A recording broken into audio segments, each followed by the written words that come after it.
Jim Barnett for Warriors TV, sitting down today with the point guard of the future for the Golden State Warriors, Steph Curry. And Steph, this offseason was very, very different for you personally and also for the league. But how did you handle the lockout situation, not knowing what was going to develop?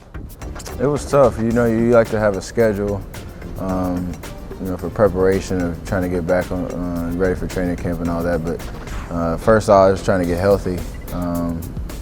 With the surgery I had on my ankle and rehab took about 3 months. So that took a big part of the summer away. And then right after that, I got married. So I had a lot of things going on outside of basketball on the court. And once I got back ready to work out, I was just trying to take it day by day, week by week, and follow all the news and all that and just stay ready. But I figure this off-season for you, the main focus for you was personal because your longtime girlfriend and fiance, Aisha, you asked her to get married, and on July 30th, you commenced to get married. Tell us about the process. I understand you were at your parents' home and actually in the driveway when you proposed. You got the story all done, yeah.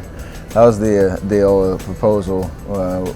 And it was nice to be in Charlotte. Both our families were there to celebrate. And that was actually last summer, so we had a whole year for planning for the wedding. And so everything came together smoothly and perfectly, and it was a great day for us. Very traditional proposal. You got down on one knee? Oh, for sure. I didn't have anything written down, so I just kind of went with what I was feeling at the moment. But I think she said it went over nice and romantic, and like I said, the whole family was there to kind of add a little flair to the end. Well, let me ask you, did you ask your future father-in-law for her hand first? Oh, for sure, you got to do that. My parents did a good job raising me, knowing how to go through the whole process, so I did it right. Well, I know you're big in the Bay Area, but for some reason I perceive you to be bigger in the Charlotte area. And I've got here the South Park magazine, which is about finding romances, and they feature 3 couples. One of them is Jeff Gordon and his wife Ingrid, who's a model. But here you and Aisha are, and have you seen this magazine? I have seen this. It's the February 2012. There are about 20 copies of this in my house right now. Okay. I've seen this is old news for you. When you walk the streets of Oakland and San Francisco, the entire Bay Area, people recognize you, they must. And I know they do in Charlotte as well. Where are you more recognizable, Charlotte or here in the Bay Area?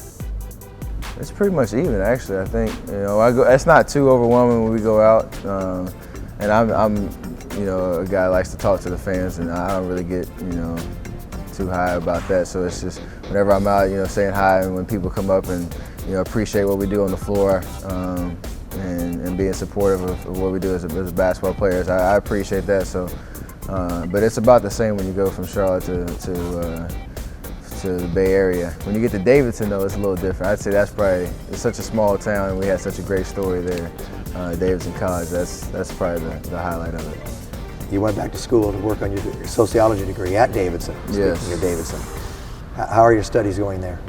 They're ongoing, but they had knocked out a big chunk of what I needed to do to keep chiseling away at my degree and what I have left. So that was a blessing in disguise of the lockout. I was able to rehab fully and able to commute up to campus. There are no online classes or summer sessions at Davidson, so that makes it a little difficult to finish if you leave early.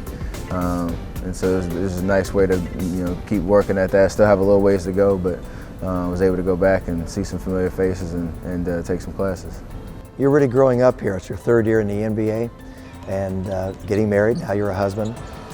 And there's another addition coming very soon. Life's coming fast, for sure.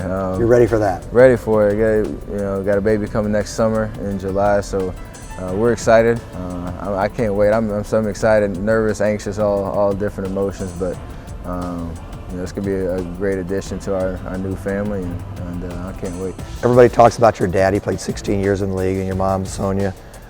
Do you get tired of people referencing that? You and Klay Thompson, in fact, referencing your father in the NBA. Or is that a burden for you, or is that a real plus? It's just it's a plus just because I can lean on my dad's experience in the league. Times have changed since he's been since he finished his career, But you know, there are some things about the NBA that are pretty consistent from generation to generation. So for me to be able to go back to him and you know, ask questions and just get some advice about certain things. But I need to grow up myself in the league and kind of separate myself from that. But it's not a burden at all. I don't want to compare myself to my dad and the great long career he had. You know, I'm just worried about getting better and trying to do the best I can. So there are always going to be comparisons, and that's fine with me, just because I know how great of a pro my dad was, and you know, I've seen the film and know what he did. So it's fun. I understand a few players on this team play golf. Jeremy Tyler plays with Klay Thompson, and I know you're a pretty good player. Are they hackers, or can they compete with you? Well, I had a golf tournament with my foundation I was spokesperson for, Thanks USA, and out here in the Bay Area. And I saw them swing a little bit this summer.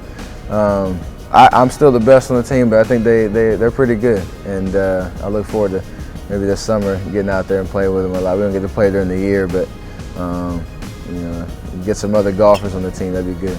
If you had focused all of your efforts as a youngster on golf and put all the hours into that rather than basketball, could you have been on the tour? Some great questions. I think about it, but it's difficult to crack, you know, that right. Consistent list on the PGA Tour. You know, I'm a big follower of the PGA and the seasons that go through the year, and you know, it's really hard to be competitive, you know, on that level. So a lot of people try it, and not a lot of people get there. You know, I like to think if I had some raw talent that maybe I could hone in and make it a profession, but I think I made a good choice with basketball. And you got a home in the Bay Area and a home in Charlotte, and two great places to play golf. Very great weather. You pretty much play all year round out here in the Bay Area. It gets a little colder in Charlotte, but in the summertime when you go back, there's some great courses out there. So you're right, we're going back and forth between the two coasts. Those two great places to play.